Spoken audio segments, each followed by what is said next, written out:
May 1942, Aberdeen Proving Ground, Maryland.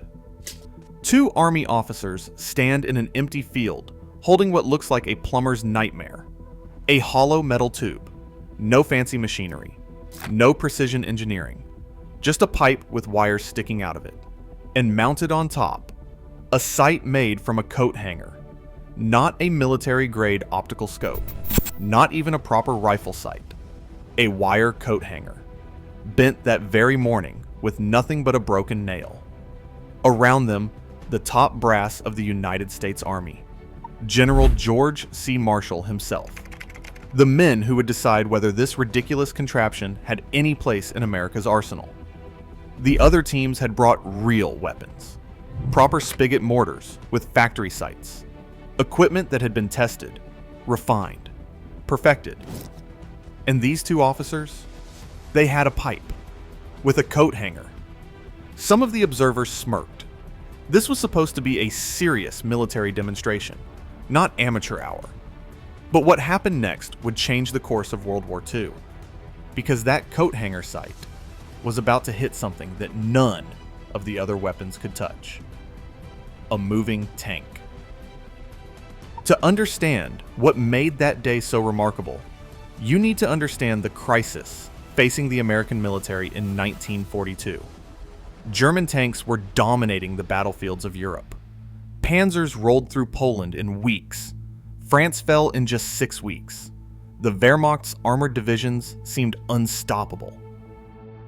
And American infantrymen, they had almost nothing to fight back with. The standard anti-tank rifle of the era was the Boys anti-tank rifle. It weighed 35 pounds.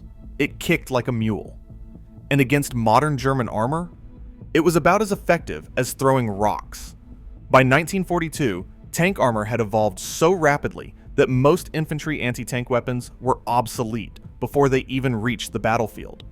The US military needed something revolutionary, something that a single soldier could carry, something that could actually penetrate modern armor. Enter Colonel Leslie Skinner and Lieutenant Colonel Edward UHL. These two men had been working on a radical concept: a shoulder-fired rocket launcher. The idea was simple in theory. Instead of using a heavy rifle to fire a solid projectile, they proposed using a lightweight tube to launch a rocket with a shaped charge that could burn through armor. The problem? Nobody believed it would work. The Army had invested heavily in conventional anti-tank weapons: spigot mortars, heavy rifles, towed artillery. These were proven technologies. A man with a tube firing rockets? That sounded like science fiction. But Skinner and Ewell were convinced they were onto something. They just needed one chance to prove it. That chance came in May 1942, when the Army organized a competitive trial at Aberdeen Proving Ground. Multiple anti-tank weapon designs would compete head-to-head. The winner would go into mass production. Skinner and Ewell arrived at Aberdeen with their prototype, and immediately they realized they had a problem. They had no sighting system. In their rush to perfect the rocket and launcher mechanism, they had neglected one crucial detail. How would the operator aim the thing? The competition was that day. There was no time to requisition proper military sights. No time to engineer a precision optical system. No time to do anything proper. So Skinner grabbed a wire coat hanger. Using nothing but a broken nail to bend the wire, he fashioned a crude sighting device. 2 simple wire posts. One for the front, one for the rear. The kind of thing a kid might make for a toy. It was absurd. They were about to demonstrate a revolutionary weapon system to the highest levels of military command, with a sight made from a coat hanger bent with a broken nail. But they had no choice. When the trial began, the competing teams went first. Professional spigot mortars with factory manufactured components. Proper military equipment with proper military sights. And one by one, they missed. The target was a moving tank. Not stationary, moving. Hitting a moving target with a mortar-style weapon proved nearly impossible. Shot after shot went wide. The generals watched, unimpressed. Then it was Skinner and Ewell's turn.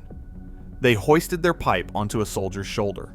They lined up the coat hanger sight with the moving target, and they fired. Direct hit. The rocket streaked across the field and slammed into the tank. The shaped charge detonated on impact. The observers went silent. This crude weapon, with its improvised coat hanger sight, had accomplished what none of the factory-made weapons could do. It had hit a moving tank. General George C. Marshall turned to his staff. His decision was immediate. He said, "I want 5,000 of those things. Not a small trial run. Not a limited production batch." The order was immediate. The weapon that moments before had been dismissed as a pipe dream was now being fast-tracked into mass production. They called it the M1 rocket launcher, but the soldiers who carried it gave it another name: bazooka. The name came from a comedic musical instrument made from pipes that comedian Bob Burns played on the radio. It was a joke name for a weapon that had started with a joke site. But there was nothing funny about what the bazooka would do on the battlefield. Within months, bazookas were being shipped to North Africa. American troops facing Rommel's Afrika Korps finally had a weapon that could fight back against German armor. A single soldier could now carry enough firepower to disable a panzer. The psychological effect was enormous. German tank crews, once confident in their armor superiority, now had to worry about every infantryman potentially carrying a tank-killing weapon. The bazooka wasn't perfect. Its effective range was limited to about 100 to 300 yards. General Patton himself recommended getting within 30 yards for best results. And against the heaviest German tanks, it sometimes struggled to penetrate. But that wasn't the point.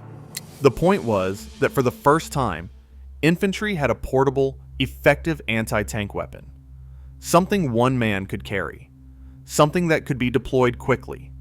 Something that gave the foot soldier a fighting chance against armored vehicles. By the end of World War II, the United States had produced over 476,000 bazookas, nearly 500,000 weapons, all tracing back to that single demonstration where a coat hanger sight proved the experts wrong. And the weapon's influence did not stop there. The Germans were so impressed with captured bazookas that they reverse-engineered the design. The result was the Panzerschreck, larger and more powerful, directly inspired by Skinner and Ewell's invention. The Soviets developed their own variants. The British studied the concept. Every major military power recognized that the shoulder-fired rocket launcher had fundamentally changed infantry warfare. After the war, the bazooka evolved into the M20 Super Bazooka for Korea, then the M72 LAW, the AT-4, and the Javelin. Each generation became more sophisticated, more powerful, and more accurate. Modern anti-tank missiles can hit targets miles away with precision guidance systems. They can track moving vehicles. They can penetrate the most advanced armor in the world.